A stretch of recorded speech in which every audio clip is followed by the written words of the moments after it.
ದ್ವಿತೀಯ PUC ವಿದ್ಯಾರ್ಥಿ ಮತ್ತು ವಿದ್ಯಾರ್ಥಿನಿಯರೇ, ಕನ್ನಡ ಪೂರ್ವ ಸಿದ್ಧಾಂತ ಪರೀಕ್ಷೆ ರೋಮನ್ ಅಂಕಿ 1. ಕೆಳಗಿನ ಪ್ರಶ್ನೆಗಳಿಗೆ ನೀಡಿರುವ ಉತ್ತರಗಳನ್ನು ಸರಿಯಾದವನ್ನು ಆರಿಸಿ ಬರೆಯಿರಿ. 1ನೇ ಕ್ವಶನ್, ಸೌಮಿತ್ರಿ ಎಂದರೆ ಯಾರು? A option Rama, B option Hanumantha, C option Lakshmana, ಇ option Vibhishana. Correct answer C Lakshmana. 2ನೇ ಕ್ವಶನ್, ಯಾರ ಬಸುರನ್ನು ಬಗೆಯುವುದಾಗಿ ಭೀಮ ಹೇಳುತ್ತಾನೆ? ಎ ವಿರಾಟರಾಯ, ಬಿ ಸೈಂಧವ, ಇ ಪಾರ್ಥ, ಇ ಕೀಚಕ. ಕರೆಕ್ಟ್ ಆನ್ಸರ್ ಇ. ಬ್ಯಾಸಗಿ ದಿವಸಕ್ಕೂ ಯಾವ ಮರ ತಂಪು? ಅ ಬೇವಿನ ಮರ, ಬಿ ಮಾವಿನ ಮರ, ಇ ಅರಳಿ ಮರ, ಇ ಗೋಣಿ ಮರ. ಕರೆಕ್ಟ್ ಆನ್ಸರ್ ಅ ಬೇವಿನ ಮರ ಆಗಿರುತ್ತದೆ. ಇದು ನಾವೇ ತಪ್ಪು ಹಾಕಿದೆವು, ಕ್ಷಮಿಸಿ. 4ನೇ ಕ್ವಶನ್, ಬೆಳಗಿನಿಂದ ಸಂಜೆಯ ತನಕ ಕಣ್ಮರೆಯಾಗಿ ಒಮ್ಮೊಮ್ಮೆ ರಜೆ ದಿನಗಳಲ್ಲಿ ಕಣ್ಣಿಗೆ ಕಂಡು ಕುಳಿತು ಕೆಮ್ಮುವ ಪ್ರಾಣಿ. ಈ ಪದ್ಯ ಭಾಗದಲ್ಲಿ ಯಾರನ್ನು ಕುರಿತು ಹೇಳಲಾಗಿದೆ?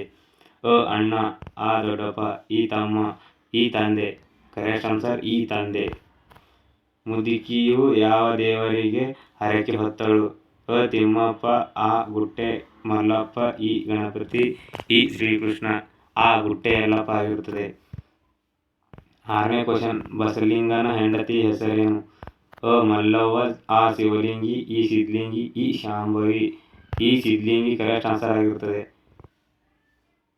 7ನೇ ಕ್ವಶನ್, ಎಲ್ಲ ಸೂಚನೆಗಳು, ಎಲ್ಲ ಫಾರಂಗಳು, ಎಲ್ಲ ಬರವಣಿಗೆ ವ್ಯವಹಾರಗಳು ಕ್ರಮವಾಗಿ ಪ್ರಾದೇಶಿಕ ಭಾಷೆ ಹಿಂದಿ ಮತ್ತು ಇಂಗ್ಲಿಷ್ನಲ್ಲಿರುವ ಈ ಸೂಚನೆಯಲ್ಲಿ ಯಾವ ಸೂತ್ರವನ್ನು ಬಳಸಲಾಗಿದೆ? ಅ ಏಕಭಾಷಾ, ಆ ದ್ವಿಭಾಷಾ, ಇ ತ್ರಿಭಾಷಾ, ಇ ಪಂಚಭಾಷಾ.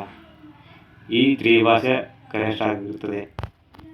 8ನೇ ಕ್ವಶನ್, ಆನೆಯ ಮಾವುತನ ಹೆಸರೇನು? ಅ ರಮೇಶ್ ಬಾಬು, ಆ ತಿಮ್ಮಣ್ಣ, ಇ ದುರ್ಗಪ್ಪ, ಇ ಮೇಲಾಯುಧ. ಕರೆಕ್ಟ್ ಆನ್ಸರ್ ಇ ಮೇಲಾಯುಧ ಆಗಿರುತ್ತದೆ. 9ನೇ ಕ್ವಶನ್, ನಾಗರಾಜ ಕೋವಿ ಹಿಡಿದು ಎಲ್ಲಿ ಕುಳಿತಿದ್ದ? ಅ ಶಿಕಾರಿ ಗಂಡಿಯಲ್ಲಿ, ಆ ಮಠದಲ್ಲಿ, ಈ ರಸ್ತೆಯಲ್ಲಿ, ಈ ಗಿಡದಲ್ಲಿ. ಅ ಶಿಕಾರಿ ಗಂಡಿಯಲ್ಲಿ. 10ನೇ ಕ್ವಶನ್, ಏನಾಯಿತು ಇವನಿಗೆ? ಕಂಬದ ಮೇಲೆ ಯಾಕೋ ಕೈಲಾಸ ಕಂಡ ಹಾಗೆ ಇದೆಯಲ್ಲ? ಈ ಮಾತನ್ನು ಶಂಕರಪ್ಪ ಯಾರನ್ನು ಹೇಳಿದ್ದಾನೆ? ಎ ಆಪ್ಷನ್ ರಾಯಪ್ಪ, ಬಿ ಆ option Jabbar, E option Puttaiah, E option Tippanna. ನಿಮಗೆ ಗೊತ್ತಿದ್ರೆ ಕಾಮೆಂಟ್ ಮಾಡಿ. ರೋಮನ್ ಅಂಕಿ 2, ಬಿಟ್ಟ ಸ್ಥಳಗಳಿಗೆ ಆವರಣದಲ್ಲಿ ಕೊಟ್ಟಿರುವ ಉತ್ತರಗಳಲ್ಲಿ ಸೂಕ್ತವಾದುದನ್ನು ಆರಿಸಿ ಬರೆಯಿರಿ. 11ನೇ ಕ್ವಶನ್, ಕೆಂಪು ಪಟ್ಟಿಗೆ ಸೇರಿದ ಪ್ರಾಣಿ ಸಿಂಹ ಬಾಗಲಕೋಟೆಯಾಗಿರುತ್ತದೆ. ದಣಿಗಳ ಹೆಸರು ವೆಂಕಪ್ಪಯ್ಯ. 13ನೇ ಕ್ವಶನ್, ಕಲಾಂ ಅವರ ಆತ್ಮಚರಿತ್ರೆ ಹೆಸರು ವಿಂಗ್ಸ್ ಆಫ್ ಫೈರ್. 14ನೇ ಕ್ವಶನ್, ಮಸೂದೆಗೆ ಒಡೆಯನೆನಿಸಿದವನು ರಾಮಚಂದ್ರ. 15ನೇ ಕ್ವಶನ್, ಲೇಖಕರು ಹೇಳುವ ಹಳ್ಳಿಯ ಹೋಟೆಲಿನ ಹೆಸರು ಚಂದ್ರಭವನ. ರೋಮನ್ ಅಂಕಿ 3, ಹೊಂದಿಸಿ ಬರೆಯಿರಿ. ಜಾಲಿಯ ಮರದಂತೆ ಆ ಬೆಳಗು ಜಾವ, ಈ ಚಿಲುಬೇರಿದನೆ, ಈ ಹತ್ತಿ ಚಿತ್ತ ಮುತ್ತು, ಒಮ್ಮೆ ನಗುತ್ತೇವೆ. ಜಾಲಿಯ ಮರದಂತೆ ಆನ್ಸರ್ ಕೀರ್ತನೆ. ಆ ಬೆಳಗು ಜಾವ ಆನ್ಸರ್ ದ ರಾ ಬೇಂದ್ರೆ.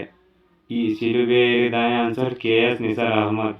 ಹತ್ತಿ ಚಿತ್ತ ಮತ್ತು ಟಿ ಯಲ್ಲಪ್ಪ. ಒಮ್ಮೆ ನಗುತ್ತೇವೆ ಸುಕನ್ಯಾ ಮಾರುತಿ.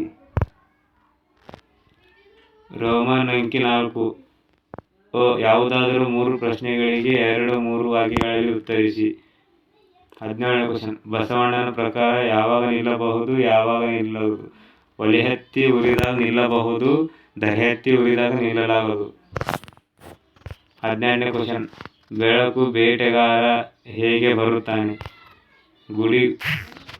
ಗುಡಿಗಳಿಗೆ ಬೆಳಕು ಬೇಟೆಗಾರ ಗುಡಿ ಗೋಪುರಗಳಿಗೆ ಬೇಟೆಗಾರನಾಗಿ ಬರುತ್ತಾನೆ. 19ನೇ ಕ್ವಶನ್, ಕ್ರಿಸ್ಮಸ್ ಮನೆಗೆ ಏನನ್ನು ಹೊತ್ತು ತಂದಿದೆ?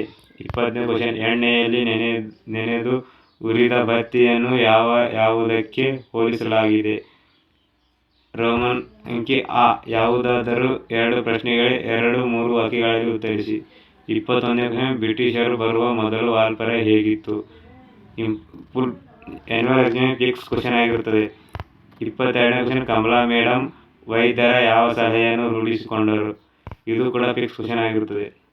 23, ಮುಂಜಾನೆ ಚಿನ್ನಮ್ಮ ಯಾವ ಕೆಲಸದಲ್ಲಿ ತೊಡಗಿದ್ದಳು? 24ನೇ ಕ್ವಶನ್, ಕಲಾಂ ಮೇಷ್ಟ್ರು ಹೇಳಿದ ಯಶಸ್ಸಿನ ಪಂಚಾಕ್ಷರಿ ಮಂತ್ರ ಯಾವುದು? ಈ ಯಾವುದಾದರೂ 3 ಪ್ರಶ್ನೆಗಳಿಗೆ 2-3 ವಾಕ್ಯಗಳಲ್ಲಿ ಉತ್ತರಿಸಿ. 25ನೇ ಕ್ವಶನ್, ಆನೆ ಸಾಕುವುದರ ಬಗ್ಗೆ ಜನರ ನಂಬಿಕೆ ಏನಾಗಿತ್ತು?